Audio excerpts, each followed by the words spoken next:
You're listening to Ka-Pow, the pop culture podcast. Comics, television, movies, and more. If it impacts fan culture, we have something to say about it. And now, your hosts, Jordan, Cliff, and Seth. Hey everybody, welcome back. We're here for you, Ka-Pow, the pop culture podcast. My name is Jordan Lowe. I'm Cliff Barnes. I'm Seth. That's the energy we want. Yeah. Woohoo! Going for it. This is our 900th episode from quarantine.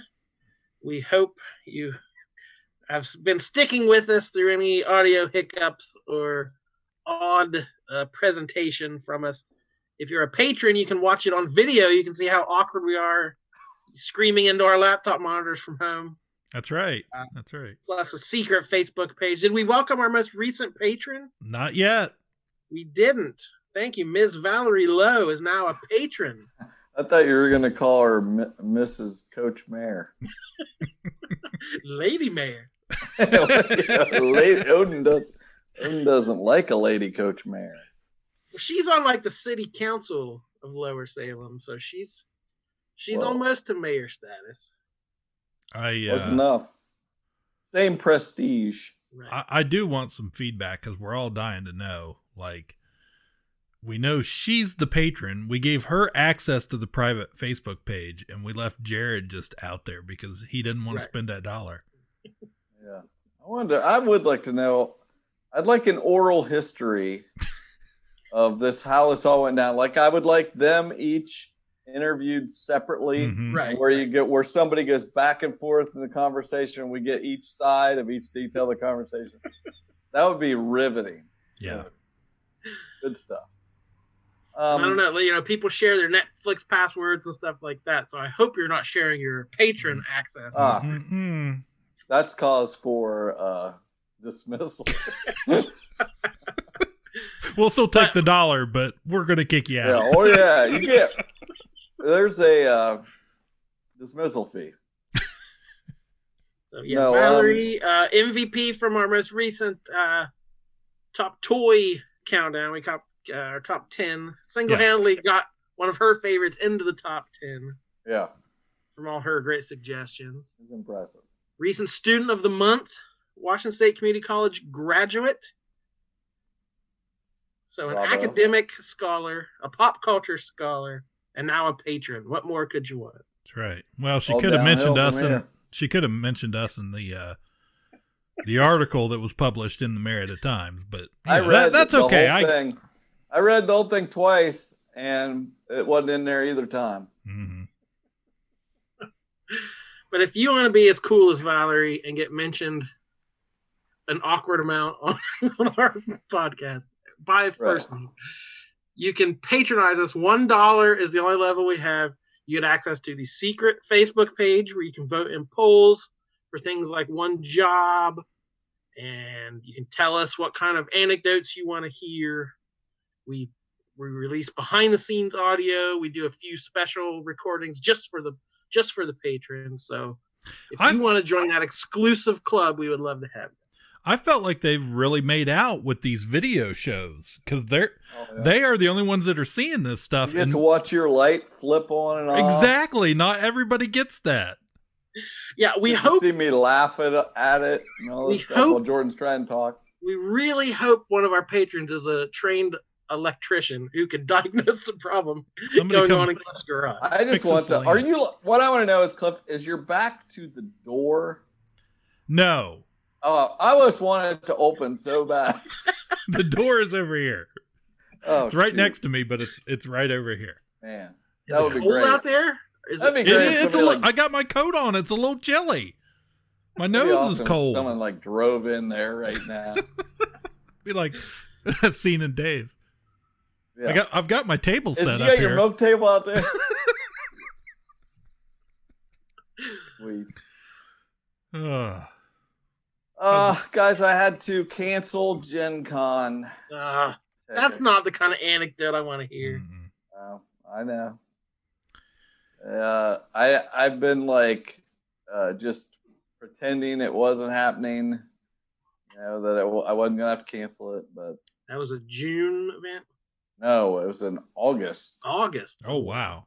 Right at the beginning of August. Yeah, I just couldn't imagine doing it.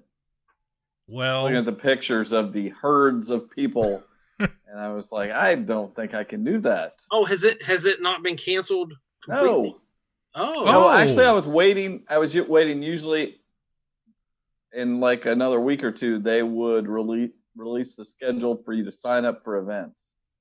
I was kind of waiting to see what happened if they were actually did that, and then they announced that they were putting it off a little ways. I was like, So I just can't.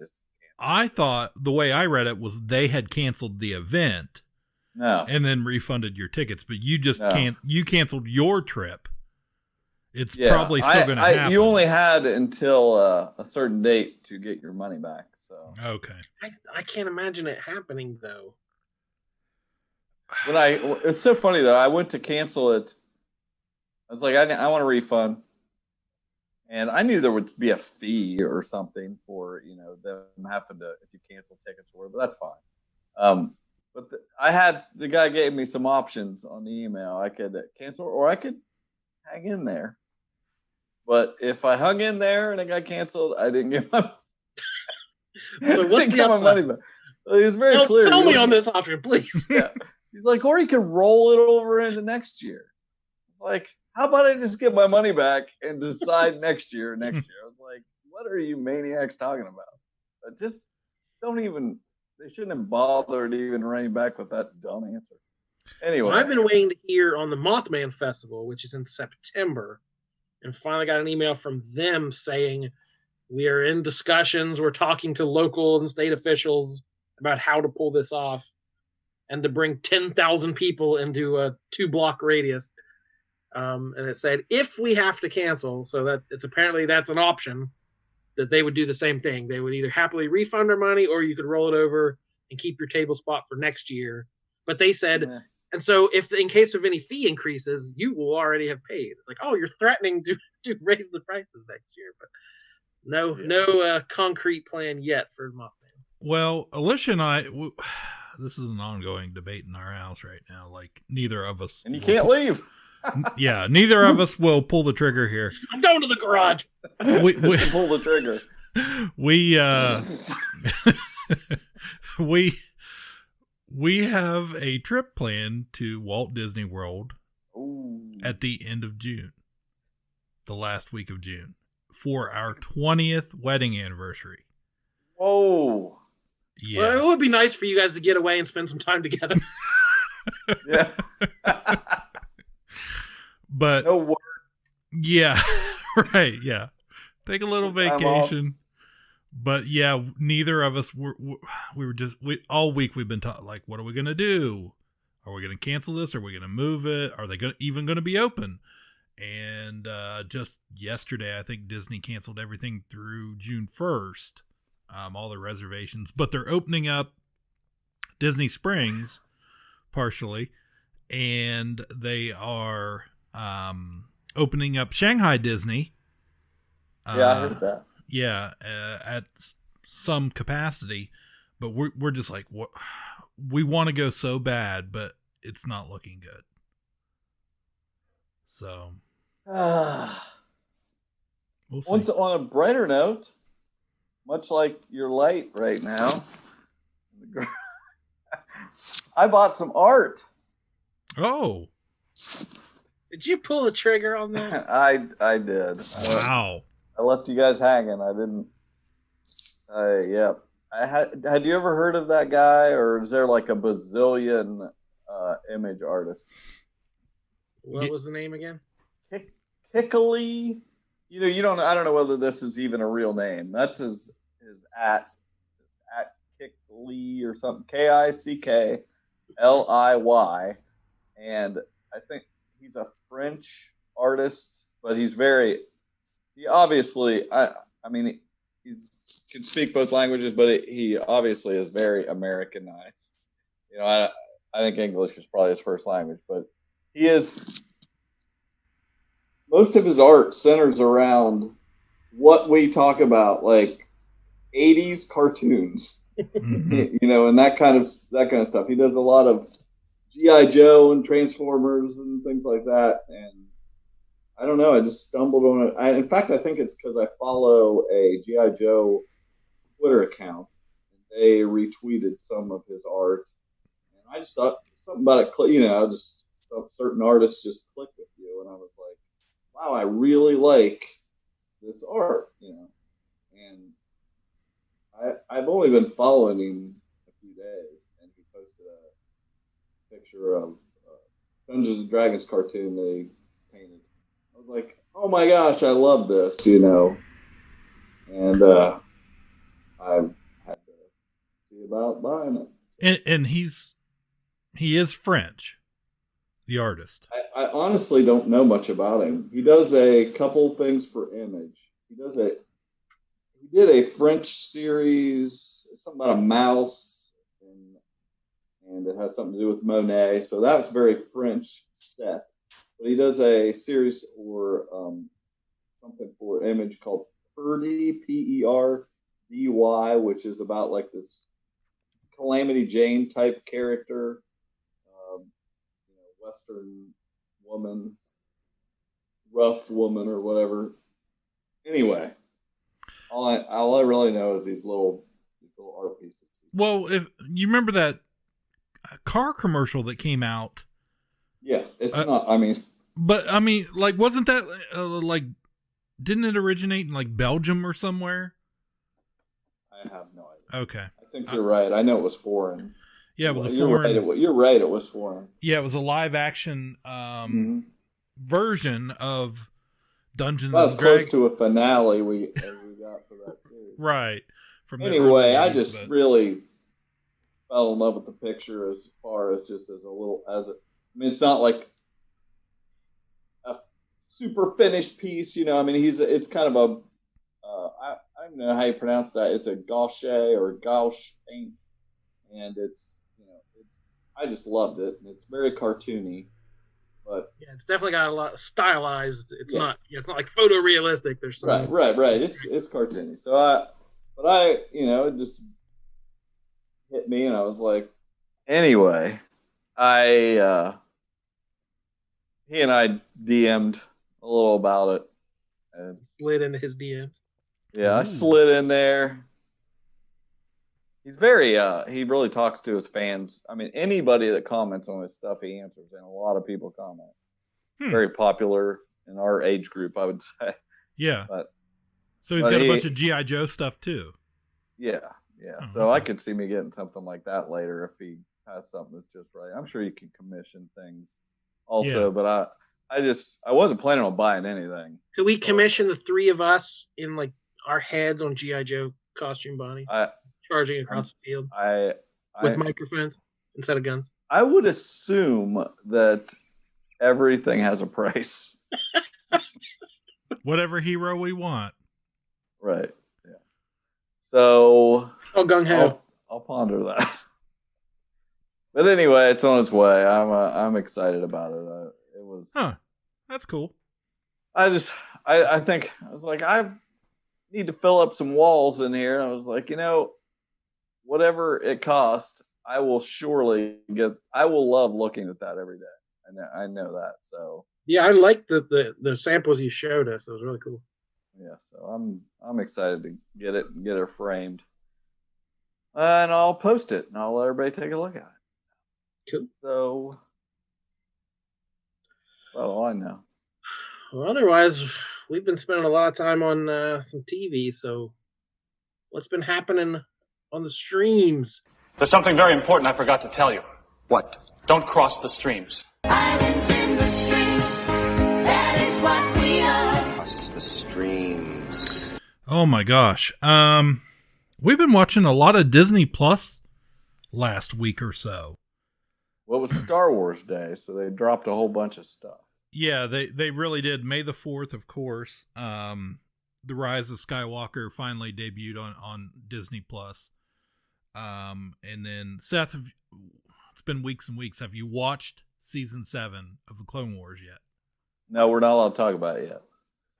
I'm about halfway through. I'm trying to watch and Are you this on watch season? list. Are you I'm on on season? I just started season 4. Okay, so you're So watching. I've got 1, 2, 3, but I don't have to watch all of it. There's a certain amount of episodes I have to watch of it. Mm-hmm. I'm doing it. I'm off the next couple days. I'm gonna get some more episodes. Yeah, I went back and watched some of the Mando stuff from Clone Wars throughout the. Yeah, I seasons. watched a Mandalorian thing. I got to see the Dark Saber the first time, and I got there was some of that. There was this Satine character that was used to be Obi-Wan's girlfriend or some stuff. Yeah. And then I watched a 3-story arc the other day where Boba Fett was trying to kill Mace Windu. Boba Fett's a kid. Yeah. Still a kid. It's shortly after Attack of the Clones. Obviously, this is the Clone Wars. But he's a kid and he comes into the, wherever they're at, some space station, and he's trying to kill Mace Windu, and that was interesting. Well, I'll just say I think you'll have about the same reaction to the season 7, the last few episodes, as everybody else. It's 3 kind of separate stories throughout the season, and the last 4 episodes are great. They are pretty much a movie. It takes us all the way up through Revenge of the Sith, and I'll leave it at that for now, but Filoni did an excellent job in giving fans what they want and giving fans what they didn't expect. So yes, more Star Wars came out. There's a new Disney gallery show on The Mandalorian that I didn't think was going to be much, and it turned out so far. We have 2 episodes out so far, and it's been wonderful. The first episode has all the directors. I watched the first episode with Jon Favreau, who produced the show and then was the showrunner. But you've got a lot of you've got Dave Filoni and Bryce Dallas Howard and Taika Waititi and all the directors that did each episode for that first season. Deborah Chow, I think, and I don't know the other guy's name. Yeah. I was kind of surprised that it almost made it look like they were all there for every episode. It really did. And that's what surprised me too, was it was very much a team effort, even though somebody wasn't directing this episode. There were some of the other directors there, and Favreau was there, and they're all. Can you imagine the pressure to be trying to direct an episode, and these other people have directed the other episodes, and they have to be judging you the whole time. Right. You're really going to use that angle? All right, I guess. But it has to be like that. That's what it looked like. But I can't imagine being Bryce Dallas Howard. Oh. No, I just mean she's a newcomer director here. Yeah. She's got all these seasoned directors around her watching her. Yeah. Man, that'd drive me freaking crazy. But it was kind of genius, though, because their personalities, from what we saw, all seemed to kind of mesh together. They're all fans, and it made it look like they worked as a team. Now, to me, there's no question here that Filoni is... I don't know why Lucasfilm doesn't just name him, Star Wars Lord of the Universe. Right, head guy in charge there, and move Kathleen Kennedy back to wherever, she needs to be. They will. The only thing I didn't like about that episode was I thought I was going to get a lot of making of, and instead I got 7 people sitting around a table. Round table discussion. Yeah, that's not what I thought that show was going to be. Now in the episode 2, it was all about legacy. And it has some of that in it. Like, you could tell they took some footage from that they filmed with episode 1 and put it into episode 2. and it has other stuff in it and some other folks in it. And you get to see a little bit more about how they did things with The Mandalorian, but it talks a lot about how they did things in the original trilogy, the prequels and stuff too, and how they're all connected. But at the end, don't spoil it. At the end, Dave Filoni just kind of goes off on a rant. Not really not a rant. I heard that Filoni really laid it down. Yeah, Filoni really laid it down. In Phantom Menace, you're watching these two Jedi in their prime fight this evil villain. Maul couldn't be more obviously the villain. He's designed to look evil, and he is evil, and he just expresses that from his face all the way out through the type of lightsaber he fights with. What's at stake is really how Anakin's going to turn out, because Qui-Gon is different than the rest of the Jedi, and you get that in the movie, and Qui-Gon is fighting because he knows he's the father that Anakin needs. Because Qui-Gon hasn't given up on the fact that Jedi are supposed to actually care and love, and that's not a bad thing. The rest of the Jedi are so detached, and they've become so political that they've really lost their way. And Yoda starts to see that in the second film. But Qui-Gon is ahead of them all, and that's why he's not part of the council. So he's fighting for Anakin, and that's why it's the duel of the fates. It's the fate of this child. And depending on how this fight goes, Anakin his life's gonna be dramatically different. So Qui-Gon loses, of course. So the father figure, because he knew what it meant to take this kid away from his mother when he had an attachment, and he's left with Obi-Wan. Obi-Wan trains Anakin at first out of a promise he makes to Qui-Gon, not because he cares about him. When they get Anakin, when they find him on Tatooine, he says, why do I feel like we've found another useless life form? He's comparing Anakin to Jar Jar. Excuse me. And he's saying, this is a waste of our time. Why are we doing this?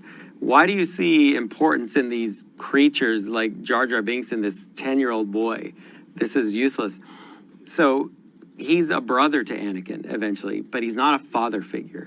That's a failing for Anakin. He doesn't have the family that he needs. He loses his mother in the next film. He fails on this promise that he made, mother, I will come back and save you. So he's left completely vulnerable.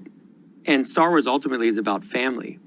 So that moment in that movie, which a lot of people I think diminish into just a cool lightsaber fight, but it's everything that the entire 3 films of the prequels hangs on, is that one particular fight. And he gives this amazing like TED talk as all the rest of them are sitting around him, and he is just, I mean, he is educating them on Star Wars and schooling them. He really did, and what George was doing and what George thought. And he makes Lucas look like a genius. The best moment of the first episode is, related to that, is that it's just a blip because Filoni's talking about him and all that, and there's just a blip of they're making the show and George is sitting there, and he just kind of he leaned over talking to somebody, and just that respect is so nice. To see. You see it like you've got, like you say, Filoni's going to be the man. Yeah. And just to know that he has such reverence for George. And, George isn't going to get to come in there and dictate anything.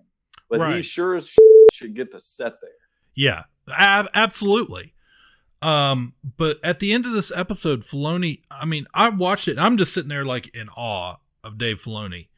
And listening to it, I'm like, oh my gosh, I never put that together. And he's talking about this is what George was doing. And then after he was finally done, because after he's finished, they're all kind of sitting there in awe of him too. All these creators and directors of the series that everybody loves. And they're like, oh my gosh. And then I thought, does he really, is like he that in tune with George Lucas, or is he just really this good and he's trying to make George look greater than he already is seen? Some of it. Yeah.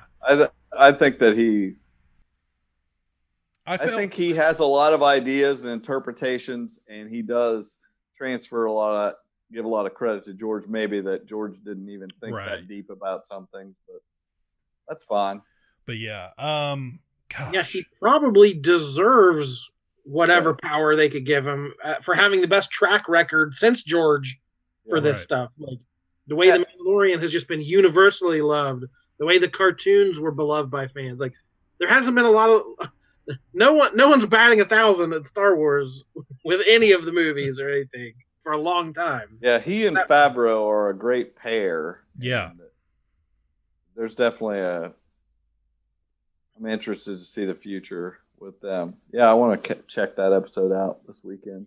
Well, breaking news. As for the moment we record this, Boba Fett has been confirmed for season 2. Yes. Gosh. And he's going to be Tamira Morrison, the right. actor. He played Django in the prequel. Yeah. And he was Aquaman's dad in the Aquaman movie, so he's a familiar face. He's coming back. It said he's not going to be a major part, but Boba Fett will be in the second season. Insert Spider-Man pointing at Spider-Man gif. Right. Well, I'm also curious too, since they announced this, because we have also confirmation from a few weeks ago that Rosario Dawson is playing Ahsoka Tano from the Clone Wars in season 2 of Mando, and I have seen concept art for season 2. I think it was tagged from Dave Filoni, but I'm not 100% sure. But it's Ahsoka and Captain Rex. So I'm wondering if this actor is going to continue on, since he's going to do and play Captain Rex. That would be trick. that would be freaking cool. If he comes back and plays Boba Fett, and Captain Rex, I'm on board. Wow. Work your magic, Dave. He should play like a whole freaking squad. He should. It'll just like in the Clone Wars. They used his face in the cartoon. Again, the Clone Wars hat. That seems to confirm, if you remember the episode with Ming-Na Wen. Those are going to be Baby Yoda's first words. Again, the Clone Wars.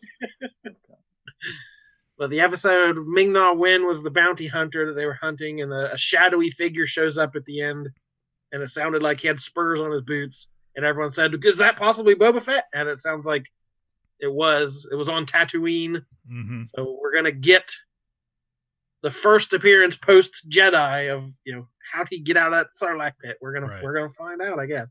Yeah. Star Wars just keeps getting better and better. There's going to be a lot of haters. So a lot of Star Wars on Disney Plus. Clone Wars, Siege of Mandalore, there at the end was great.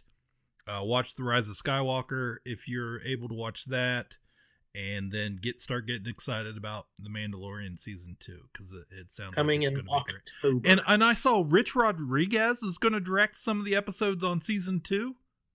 Robert Rodriguez, yes. Robert, what did I say? Rich Rodriguez. He was a football coach. Robert. All right, clones, get in there. We're going to take it to him. So they're going to continue on with more big names for that. So, and Taika Waititi's going to do a movie too. So, supposedly, yeah. As of let's keep announcing people that are going to do Star. So are the guys from Game of Thrones. So's Ryan Johnson. I am. Jordan's doing one. That's right. Jesse, get out there and make your Star Wars movie. Jesse's halfway done with his. It's got a lot of singing, yes, and dancing, guitar mopping, and rakes and things. But it's mostly done. Yeah, no cussing. No overdub over that. So yeah, Weird Al was right all along. They'll be making these movies till the end of time. Yes, I love that song. Go ahead. Yeah, and I saw Prop Culture. I only watched the first episode, but I cried.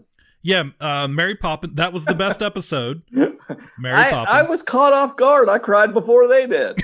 I was like, when they opened the first crate with the first crappy horse in it. Yeah, I was just like, why can't I see what's happening? I was just like, I don't even know what about it caught me. Mm-hmm. But it's just like, I don't know. And I guess I was just like really absorbed in it and thinking like, can you imagine being standing there and they're opening that crate? Just like, wow. And then I was like, why is nobody else crying? And then, they open the other one and Aaron Andrews starts crying. I was like, well, it's about damn time. Yeah. No. Yeah. Just seeing the face on that one, I think that looked like Dick Van Dyke, and I was like, "Wow, this is so cool." Yeah, the Mary Poppins episode was definitely the best of the series, but I've watched the Tron episode, which was good. The Honey I Shrunk the Kids episode, which I really enjoyed that. They had the shrinking ray gun and everything they restored. They're actually restoring some of these props that don't work anymore or have been changed or missing parts. It did work. Well, of course it did. How else did those kids get shrunk down to the size of an ant? I don't know. That's why I made any more movies. No, like the Tron episode back in the Disney archives, they have the actual original neon sign for Flynn's Arcade. They had that in a crate, but it did not fully work anymore. So they brought an expert in to restore it, and at the end, they light that sucker up, and I was like, it's pretty cool. And then I watched the last episode on there right now is the original Muppet movie from 1979. Yeah, I want to watch that one. So that I probably won't watch them all, but I'll watch that one. Yeah, I don't think I'm gonna watch them all. There's a few on there I skipped already. So what? I'm not a big Nightmare Before Christmas fan. And there was another one anyways, great show. Highly enjoying that. Also, I'll throw in another great show since we're in Ohio. If you go on Disney Plus over to the Nat Geo section, scroll down to a little series called Secrets of the Zoo. Everything we do is to better their lives here. I love you. Yes, I do. I have a flamingo daughter named Holly Akala, and she likes to greet me every time I go into the flamingo yard. Hi, baby boo. I want a hug. Oh, my goodness. You look crazy. She, in particular, will charge on over. She runs right into me and then does a happy dance. Yeah. I love you. The day-to-day life is crazy. No 2 days are ever going to be the same. Anybody get hurt? If this is what 15 years of school gets me, I think I've achieved what I wanted to achieve. Teamwork. That's the biggest thing. That's what makes this entire zoo run is teamwork. I'm Jungle Jack Hanna. We got animals. We got keepers. She did great. And a whole lot of poo. Welcome to Zoo Life, only on Nat Geo Wild.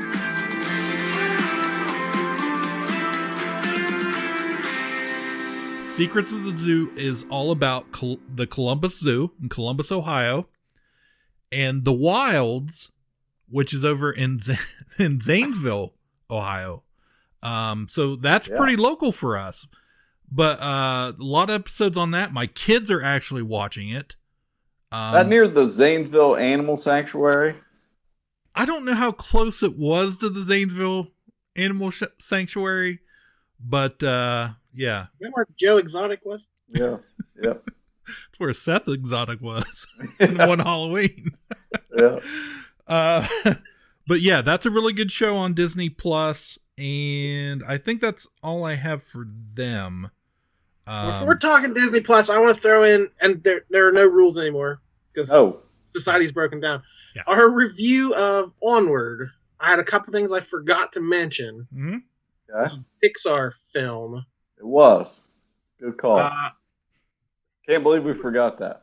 Yeah, we did a review of it. We were generally positive about it. I think it came off when I re-listened to it. I felt like we were a little more negative than my overall opinion really was. Like it was good. Yeah. But as we are wont to do, we kind of highlighted what we didn't like more than we did what we did like. But I forgot to mention the song at the end. I did not realize Brandy Carlisle had a song for it. So I thought that was a cool thing. I'm a kind of recent convert to her. I really like her music. And it's pretty much a guaranteed Oscar nomination, any Pixar song. Yeah. So I'm like, as soon as that pops up, I'm like, whoa, Brandy Carlisle is going to get nominated for an Oscar. I thought that was cool. And the second thing I forgot, I wanted to ask Cliff what kind of reaction to this was the character that Lena Waithe played, she was in this season of Westworld. She was in Master of None. She is the lesbian African American woman, Who and did she she played play? she played the police woman when they pulled over the car, and she Oh. made some kind of comment about her wife at home. Yeah. Yeah. And it took a second, like, oh wait, what? That was so like I didn't another, realize it. you know, another. See, you didn't. It happened so fast. It was not a plot point or anything. Right. Disney has been raked over the coals before for adding in gay characters, you know, Gaston or whoever kissing somebody or whatever. That like huge controversies. And this, there was I don't remember hearing anything about. Yeah, I don't even think I noticed it in the movie. I remember I noticed it, but yeah, I don't remember seeing any backlash over it. That may be isn't that kind of weird? It is weird. It may be because partly the film wasn't in theaters very long. True. And that's tends to be when there's an uproar over stuff is when it's brand new and first comes out. But yeah. And she was a mythical creature of some sort, so it wasn't like, you know, two human females. That would be be wrong. Right. But yeah, that's true. I didn't even think about, people are going to have a problem with this. So. Yeah, it happened. So it was very subtle and it happened very fast. Mm-hmm.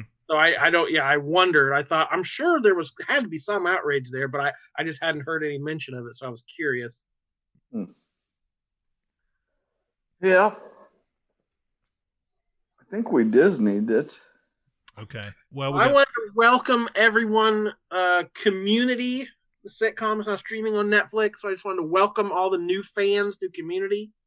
Nick just watched the whole series. Really? Good. And he didn't like it, but he watched it all. What is he watching the whole series? He's like, well, everything else to do, so I watched it all. He's like, he's so funny because he's like, I don't like they got rid of Chevy Chase. He really liked Chevy Chase's character. Who doesn't? Huh? Well, I just meant Chevy Chase. Who doesn't like Chevy Chase? Right. Well, then anyone who's ever worked with him. Right. So he's like, I don't understand. He's like, they brought in all these new people. I don't like any of them. And he's like, they got rid of Chevy Chase. I was like, well, you need to Google why they got rid of Chevy Chase. He's like, okay. He's like, well, I understand why, but I'm not going to say that the show was better for him not being on. Well, that's another part of watching it streaming just all the way through. This took 6 years to get to that point. But yeah, that Chevy Chase left early. Donald Glover left before the end. The last season was on that weird Yahoo streaming platform where they brought in a bunch of new cast members. It was just weird and didn't really fit. There was a season that Dan Harmon was not involved in that everyone kind of agrees wasn't that good. So there were ups and downs, but when that show was firing, it was one of the best of all time. And I'm trying really hard not to say, where were all you people when this show was on and struggling for ratings? And every year we didn't know whether it was going to be renewed or not. So I don't want to say, yeah, better late than never, but I'm glad to have you aboard. It is pretty crazy to think, though, that The Office, Community, and Parks and Rec were all on NBC, the same time together. And 30 Rock. I have tried watching Community a couple different times. And I watched a little episode here or there with Nick watching it. It's just like, it just doesn't work for me. I don't know. There's just some stuff I'm sure it has good points and bad points, and you pays off to watch it all. But I'm just like, I don't like Joel McHale. That was my problem with the show too. I don't like Joel McHale, and so I just never got into it. I love Alison Brie and Gillian Jacobs, but it's just like the cadence to some of the talking, the humor. I don't know. Seth needs to watch the episode about D&D. I watched it. I specifically watched D&D and Modern Warfare or Paintball or whatever they were doing. And I knew there's another D&D one. And Cliff needs to watch, they did an animated one in the style of G.I. Joe. All right, what else is streaming? So there was some breaking Community news, right? Yeah, they're going to do... They're doing a Zoom episode like we're doing right now.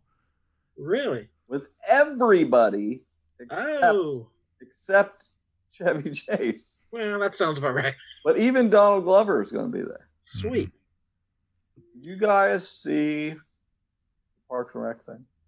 Yeah, that was nice. I can't say it was a great episode or the best episode, but it was nice that they did it, and I enjoyed it. Yeah, it was nice and fine, but I'm so sick of hearing such great reviews about it. Like, this was just what I needed. This is the greatest thing. It was so good. Whatever. The whole time I was cringing because it is what every one of these things is right now. It's like, oh, it's Zoom. Oh, look, you're not there. Here's why you're not in the room with me. Yeah. Oh, here's somebody's got their silly filters on. I'm like, just kill me. It was not groundbreaking by any stretch, but that final sing-along, that was the only thing. It got me in the heart. That was it. I sang along with Lil Sebastian. Yeah, I did not watch that simply because I forgot, but I did watch a few when this first started happening, and everything was shut down. I know you guys don't watch Doctor Who, but there was I don't call it an episode, but it was called Goodbye Sarah Jane.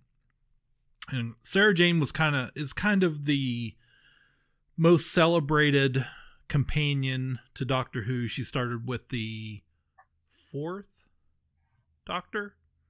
Tom already Baker established that we do not. Yeah, you guys don't know. But anyways, the actress, she had a spin-off series a few years ago called The Sarah Jane Adventures.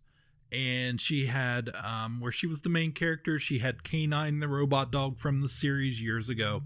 And it had some young kids on the show. Well, the actress passed away several years ago, I think from cancer. But it was, by the time she knew she had it, it was too late, and she passed away shortly after that. So it was a very of the sudden thing. And anyways, they put out, they had the grown-up kids from that series, as well as some of the other companions from the original Doctor Who series, and it was all narrated, and they made kind of an episode out of it. But it was really good and kind of touching, and I forgot to mention it several weeks ago, but you guys just reminded me of that. You can check it out on YouTube. It's just called Goodbye Sarah Jane. And it's a sweet little thing. But it was, you could tell it was done in their apartments or wherever they were, lived, and put together, but it was kind of cool. Well, that's what I've wondered. How soon production gets back? How are we going to have a fall TV season or a summer blockbuster season, or are Hollywood productions going to flock to places that have opened back up? Like South Korea, is that going to become a hub for filming stuff just because, or like New Zealand, has basically taken care of the virus? So I can't foresee what the next year even looks like in. Are we going to have like when there was a writer's strike and suddenly we're going to have a bunch of reality shows? Yeah, that could be. And I don't know. I was thinking of this today too, of like, how do you not address this on shows? Like, how do the detectives on NCIS not wear masks while they're detecting stuff? Like, do you just stay in a fictional world and pretend? Like, do we want escapism from it? We don't want to think about it. We want to watch fake stuff on TV, or I don't know. Like I've already said, it bugs me to watch and see them without this and like being in each other's faces and everybody's around each other. But I don't know that I want to watch everybody doing this and how crazy that. I hope that that would look crazy in the future if you watched episodes from this time period. Yeah. This is unprecedented. I don't like it.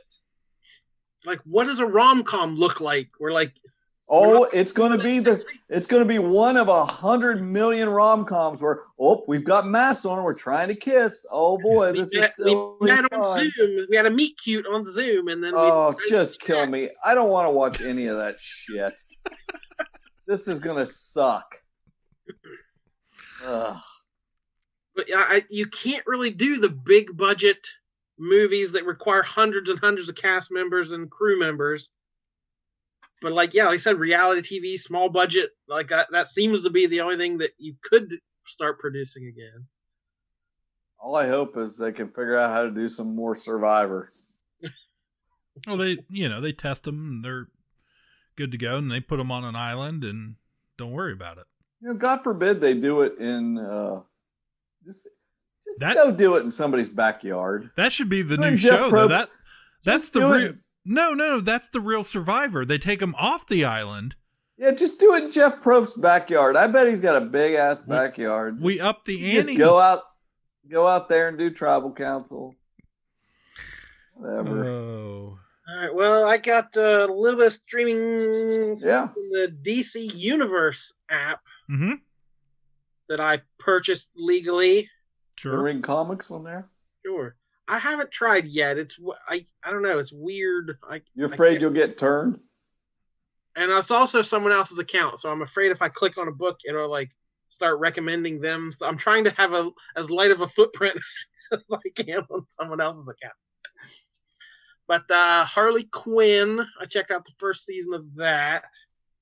Season 2 has just started recently. So season 1, 13 episodes. And people really seem to love it. Very universally acclaimed. Cliff, did you check out any of that? Not of season 2, no. Have you watched? Have you been kicked off your account? Yeah. But you've seen it. You've seen some of it. Yeah. The Schwann service has really went down. It really has. I saw that the Schwann guy came to your house yesterday. I was at my store. Right. And he showed up at, I guess, like 2:00 in the afternoon. And I got home and, they were like, oh, Schwann's was here. And I was like, why was he here this early? Because Michael always came at like 8:00 at night. And so I messaged Michael and I was like, what? I was like, something's fishy here. These guys are showing up in the afternoon. And you always came at night because you said you had to be out so long. So I'm wondering if they were all playing a huge joke on him and he was the only one out there at like 10:00 at night. Yeah. That seems the most logical answer. Yeah. Possible he was running at a different pace. Medium pace. So have you watched Doom Patrol yet, Jordan? No. He wants to talk about Harley Quinn and how much he hates it. And you're stupid for having watched it. No, I'm curious if, I didn't know if this was a Cliff show or not. Yeah, it's fine. There are things I like about it, but it wasn't something like I had to watch. I watched several episodes and it was fine. I liked it. But it wasn't all that. Like when I was watching Doom Patrol on DC Universe, that was a show I was like, I cannot wait. We're talking about Doom Patrol. I really miscalculated it. I'm just going to shove it in there. But that was a show that I really looked forward to. People. Every week I was like, I need more Doom Patrol. But yeah, I'm just of a similar opinion where, like, I think the show's good. I think it's very well made, but it's not for me. It's not my show. It's not something I'm really enjoying.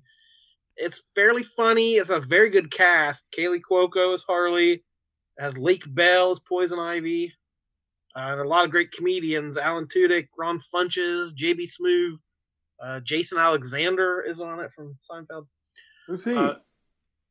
He is Cy Borgman, the elderly cyborg who rides around on a rascal scooter. Cy Borgman. Right. Wow. Right. Mud shaking. We pulling a caper? Cy, after today, you're in the crew, even if it's just you and me. Hi-ya! I still have my license to kill. That's your AARP card. Oh.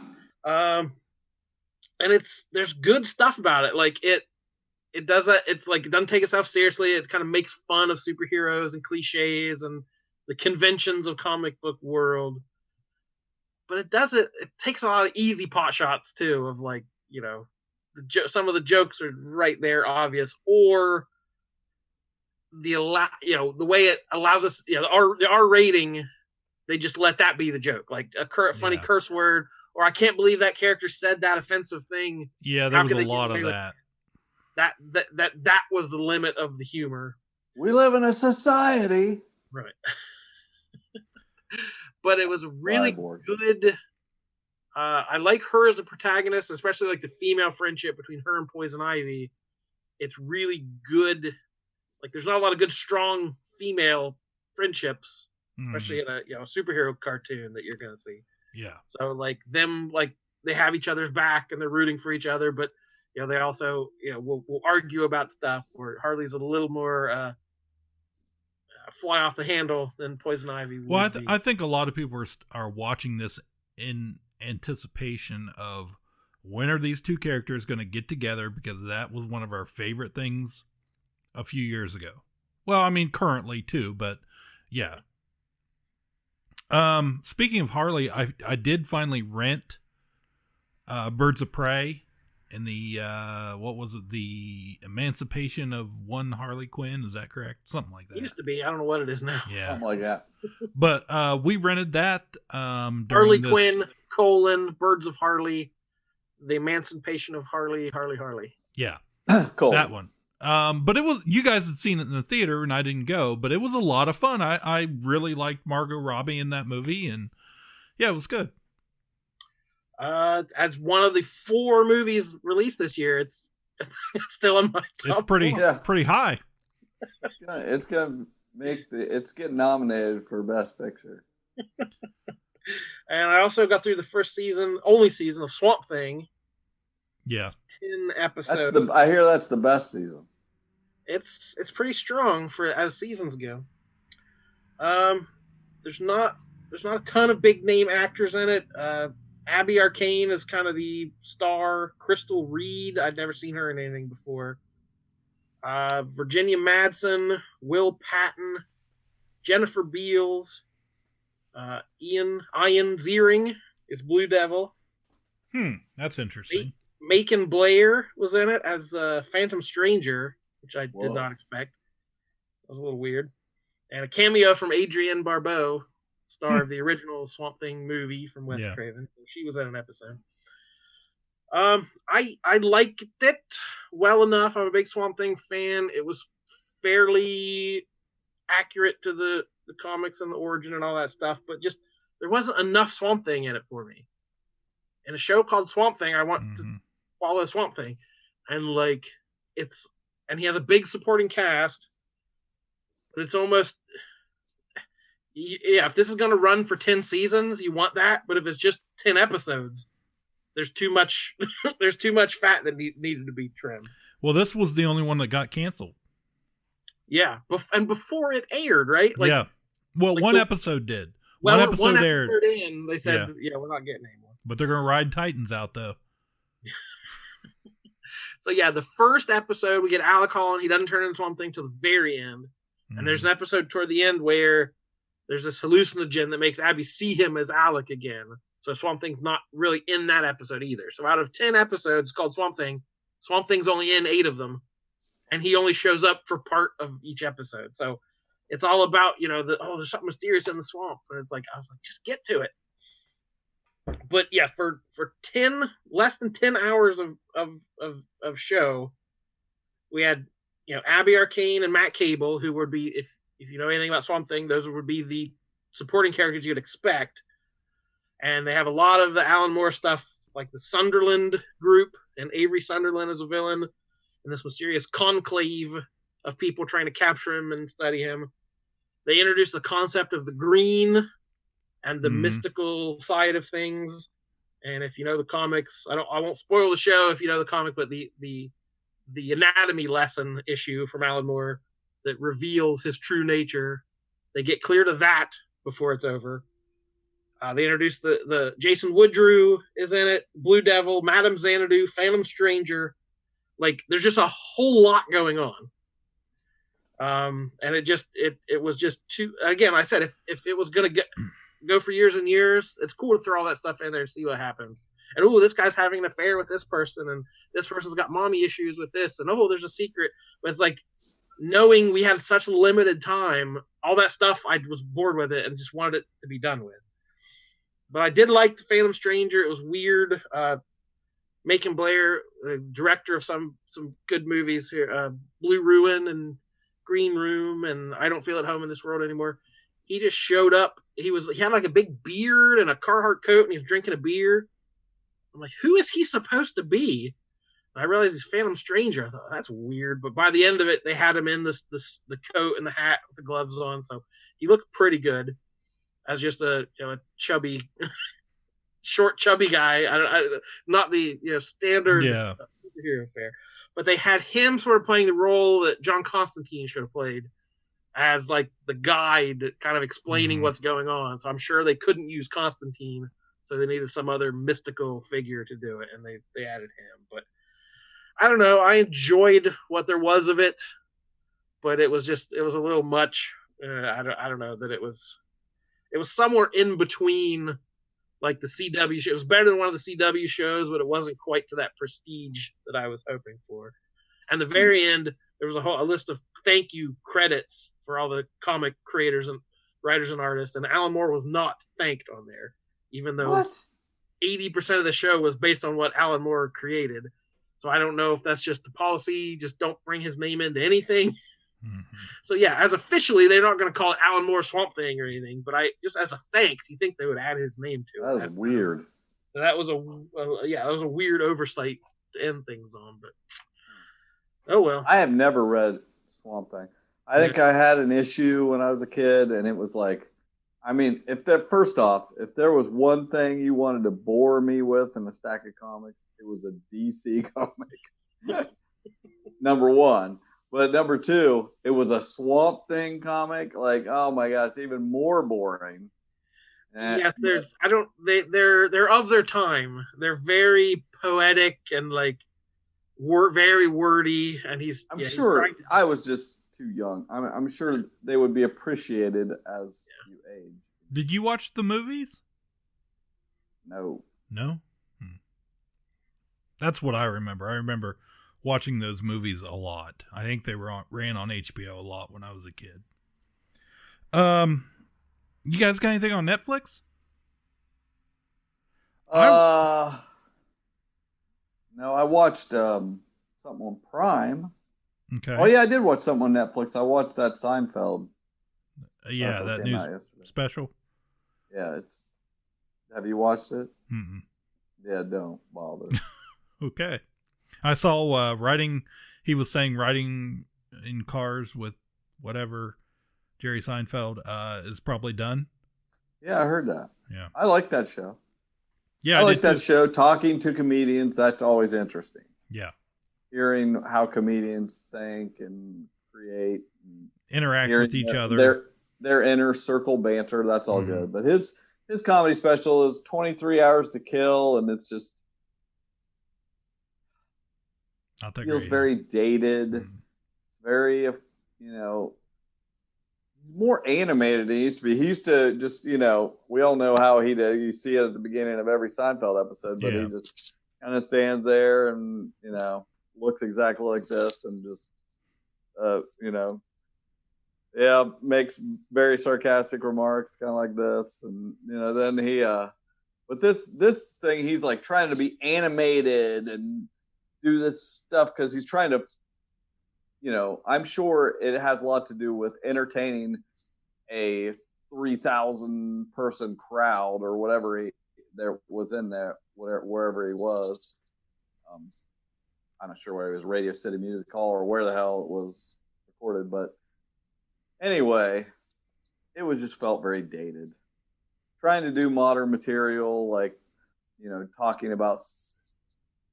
It's still 5 years ago. It's all about cell phones. Everybody's on their phone and things like that. Like, duh. Wasn't good. I laughed 2 times. Yeah, the richer you get, the more divorced you are from reality. Like as an observational comedian. Exactly that. People are. The whole time I watched it. The whole time I watched it, I thought about how in touch he thinks he is and how much he is not. It came across super clear. He thinks he is totally in touch with everything, And I mean, he makes comments like, "I know my life's way easier, yeah, but things still suck for everybody." And obviously, yeah, but you can tell he thinks he knows he is just totally the everyman, and he does not get that he is not. But on Prime, I watched Upload. Did anybody watch Upload? You heard of Upload? It's like their new big show with one. Now, is this kid? Is he like? I assume he's related to Green Arrow. Robbie Amell. Yeah. That he was actually on the Flash for a while. But they are cousins. Oh, okay. I get you. Yeah, this is a show about. I'm sure it's just a little ways into the future, and supposedly you can choose if you sign up for this service before you die. You can choose to go into this digital afterlife type thing. You know, you've seen different versions of this, and translated. Oh, like they upload your brain consciousness, and you live on, in this other world, and you have servers and people taking care of you. You have people maintaining it in the normal world, and he kind of gets in a relationship with this girl that's still alive, while he's married to this girl that's still alive. It's this whole thing. I think in the first episode he dies in a self-driving car, and you're trying to decide whether it's murder or not. And anyway, I didn't like the first episode, but somebody commented that the rest of the series was good. So I watched the entire season, and it was pretty enjoyable. Wasn't great, but it was enjoyable. It had a lot of clever moments, great, neat ideas as far as that goes. People like in this Upload, everything's perfect, so they're having to go off and get like snuff type things to be able to like smell something bad, or things like that. They're just, everything's too perfect. And I liked it all till the last episode was too busy setting up next season that it didn't do anything interesting. I did like the second lead. I want to find her name here. It's Andy Alla. This girl, she was in Dear White People, I think, on Netflix. I had not seen. Chicago Fire, Pitch Perfect 3.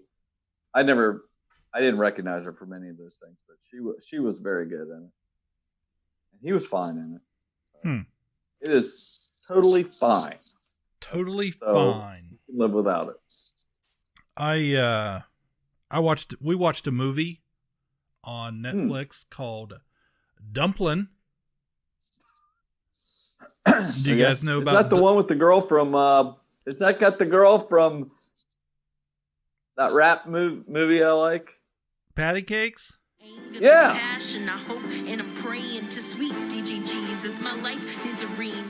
I don't know. I didn't see that. It's got Jennifer Aniston and the girl. Yeah. The girl's name is... It's got the girl from Patty Cakes. Danielle McDonald. I don't know. Patty Cakes. PB&J. Okay. Well, in this movie, she plays Willa Dean Dixon. And her mother is played by Jennifer Aniston. Jennifer Aniston is a teenage beauty queen from back in the day. Me, breaking news. I can confirm Danielle McDonald is Patty Cakes. Thank God. Thank God. Well, now she's Dumpling. That's like a movie from like 2 years ago. Is it really? I had no idea. Yeah. But we watched it. Breaking news. It was good. We enjoyed it. It was good. It was good. She plays she's a larger girl, and of course her mom is Jennifer Aniston, and while her mom was off doing beauty pageant things growing up, her aunt, who was also a bigger girl, raised her up on Dolly Parton, and as a way to defy her mother after her aunt passes away, she signs up for the Miss Teen Blue Bonnet pageant that her mom won all those years ago. Her and her awkward friends sign up as we're not going to participate, but they end up participating and getting help from a bunch of drag queens that knew her aunt, and they show them how to pageant it up, and it was cute. It was a fun movie. Dolly Parton soundtrack, which I enjoyed way more than I should have. My wife enjoyed it a lot, and my daughter had already seen it, probably because it was 2 years old. So we watched that. And then also on Netflix, right before this movie, last weekend, I binged a series called Afterlife. If you're watching this, then I'm not around anymore. But don't spiral, don't obsess. Keep going. So how are you? A good day is when I don't go around wanting to shoot random strangers in the face and then turn the gun on myself. Bad then. I thought I'd leave you a little guide to life without me. You're lovely, but you're absolutely useless. Stay active. It's not ideal to be a fat, lazy, self-pitying lump. Pedo! What? Pedo! I'm not a pedo. And if I was, you'd be safe, you tubby little ginger. You know how grumpy you get when things don't go your way? You've got such a good heart. You're born like it. You're just decent. This is Sandy. If you could show her the ropes, tell her what's what. Humanity's a plague. We're a disgusting, selfish parasite, and the world would be a better place without us. Is that the sort of thing you meant? No. How's Lisa? Oh, Jesus, she's dead, Dad. Bring Lisa with you. You can't just go around being rude to people. You can, though. The dog should be on a lead. Oh, right. Oh, sorry. Thank you. What? He is not a fat, hairy, nosy Sorry about that. Disgusting. If I do and say what the I want, and then when it all gets too much, I can always kill myself. It's like a superpower. That's the worst superhero I've ever heard of. With Ricky Gervais. Have either of you heard about this show? Oh, I absolutely know about it. He's just kind of a jackass. He is, and I did not have very high expectations for it, but I was just stumbling through Netflix and it said Afterlife Season 2, and I was like, well, I'll sit on it in a minute, and because I'm looking for something to watch and see what the trailer, the preview that runs, how it looked. And I was like, man, this looks pretty good. So I gave it a shot, and from the first episode, I was just wrecked. It's about a guy who has Ricky Gervais plays Tony. He is a guy that thinks he has the perfect life. He is as happy as he could ever be. He loves life, and his wife gets cancer and dies. And while she has cancer, she's making these videos for him, and it's very sweet and emotional and through every episode. But after she dies, he decides he's just miserable. He's depressed, and he's just going to do and say whatever he wants to whoever he wants. And what now?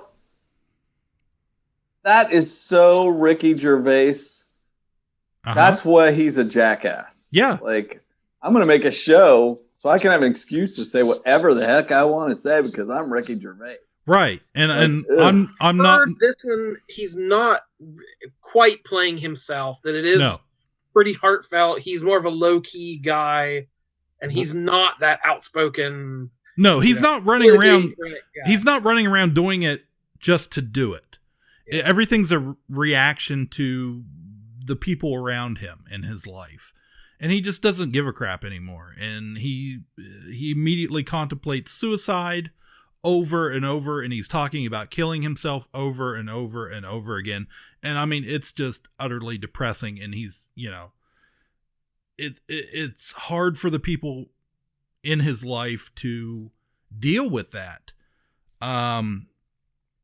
But it grabs you and you're just in for the ride.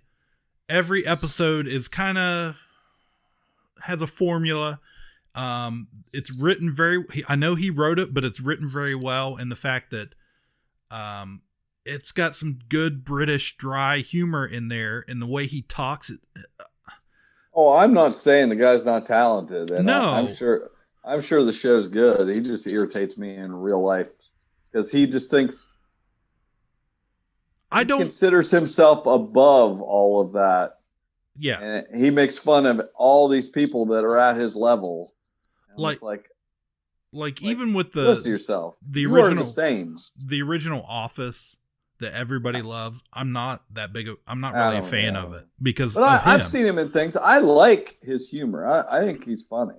But he had a couple movies. The one about lying, inventional lying. The inventional lying. Then the one where about somebody's dead. Is he dead? Is there a ghost or something? Yeah. The invention of dying. Yes. The invention of lying, invention of dying. Yeah. It's a sequel. No, it's great. but it's got a real sweetness to it. He kind of befriends a prostitute. I'm listening. Yeah. And just to have somebody kind of around now and again, and she's a generally nice, very nice person. But during this whole thing, his elderly father, who was played by David Bradley from like Harry Potter and Game of Thrones, great actor. He was in some Doctor Who stuff, and his father is in a nursing home with dementia or something of that sort, and he cares about his dad, but he's not always quite there, and he meets one of the workers at the nursing home that takes care of his dad, and they kind of have this back and forth relationship where it's not like really a love interest anywhere at first. It's just them going back and forth, and it's good show. We should watch. It's a really good show. I'm busy trying to watch other shows. You've told me I gotta watch Clone Wars. I gotta watch Rebels. I gotta watch Schitt's Creek. I'm trying to watch all of it. But this thing really, this is one of the best things. This was the best thing I watched in the last couple weeks. And it's a big hit for Netflix. I've seen. It's one of his more popular things, and he just kind of hinted. It hasn't been confirmed yet, but should be a season 3 of it, and it'll be the first thing he's ever made a third season of. Yeah. So The Office, Extras, Derek, all those shows he's made only went 2 seasons. So for some reason he thinks he has more to say with this one, and thinks there's still in honesty, I don't honestly know that there is a lot more to say with it. I don't know what else he could go with it that he hasn't in these 2 seasons. But he's a writer for a newspaper, a local little piddly dunk newspaper, and he has a photographer friend that he works with, and they go on these crazy people that think they have a feature story, but they just want to be in the local paper.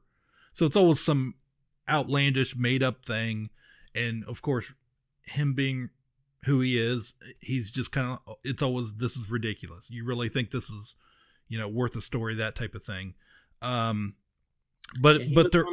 He was on a talk show this week, and he said people constantly ask him where he finds all the weirdos that he casts, because all his shows usually have some oddball characters. Yeah. He's like, these are actual people. Like these, like most people in the world don't look like movie stars or don't act like TV characters. Like he's trying to be more realistic and have actual like normal weirdo people. I actually noticed that a lot during the season or the show. He just goes into people's garages.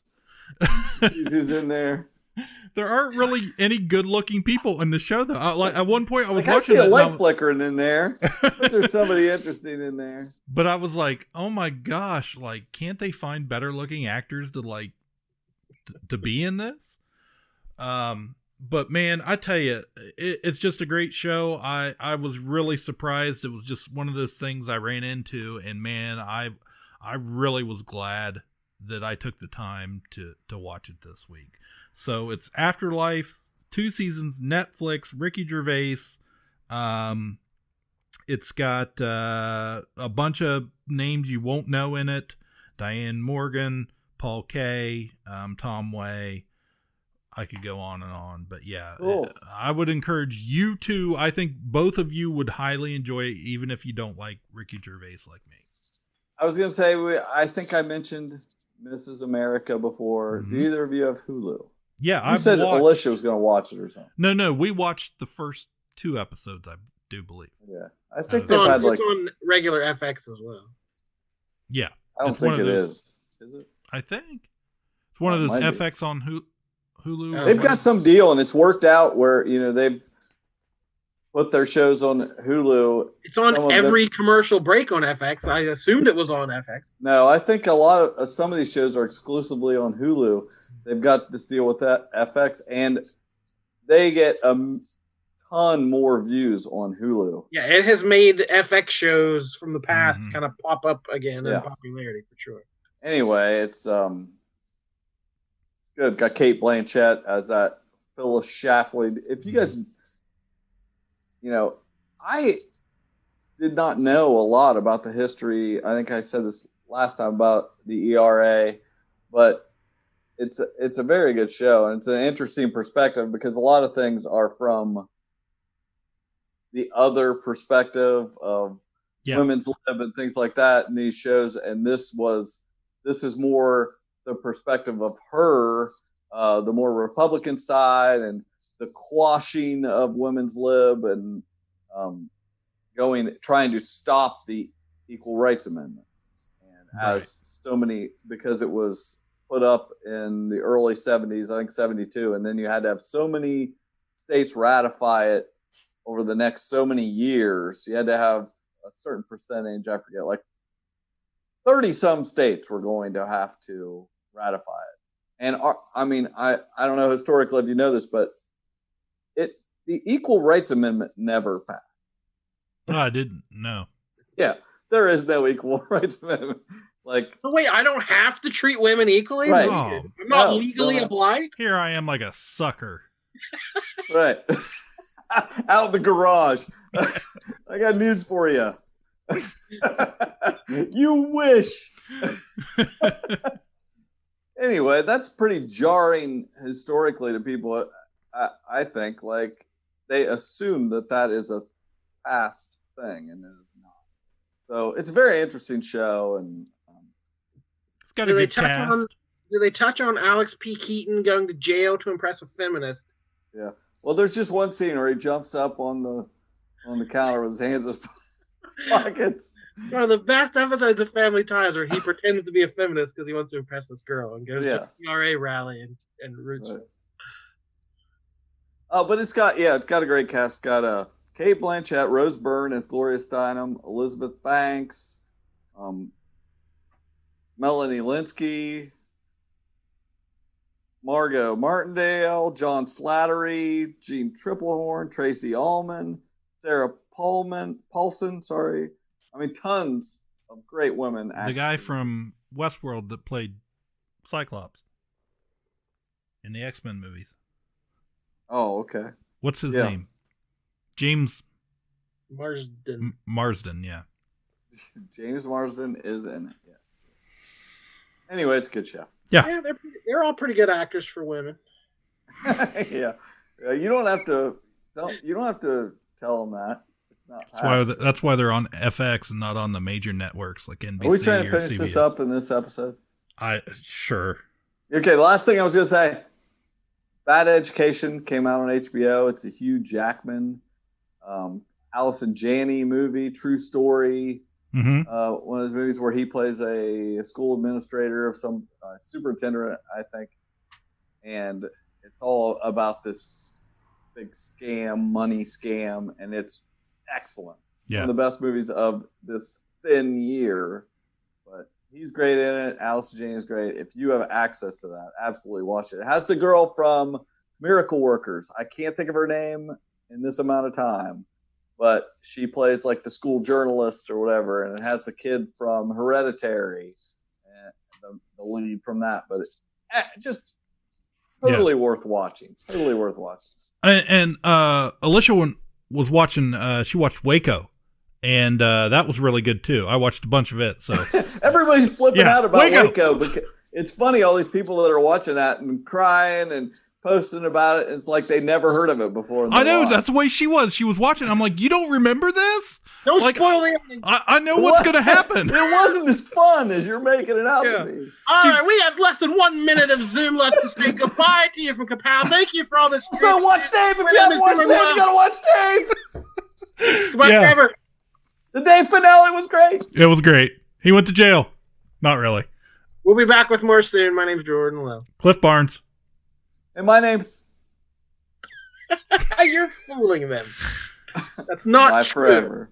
We have time. You can say your name. No, I was mimicking the end of Dave. Yeah.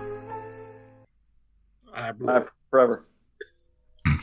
We're starting with TV or starting with streaming or... Anecdotes. You have an anecdote?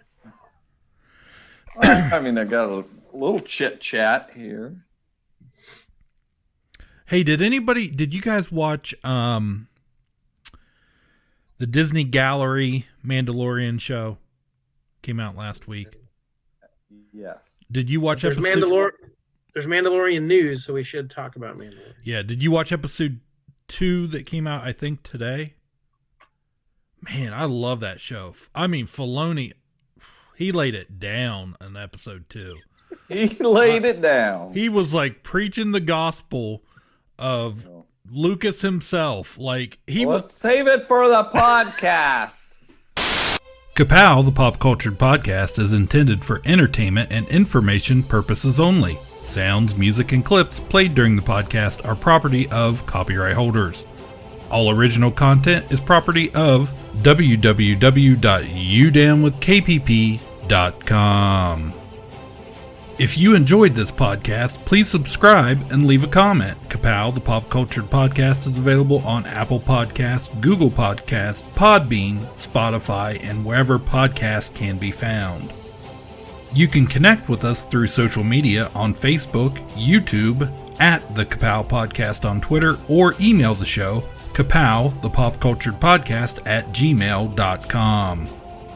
If you really want to go the extra mile, please sign up to be a patron through the Podbean app or our website, www.udamwithkpp.com, to receive special content and early access to some episodes. We are grateful to anyone that chooses to contribute, but please know that most of our content will always remain free, so please continue to like, comment, and share.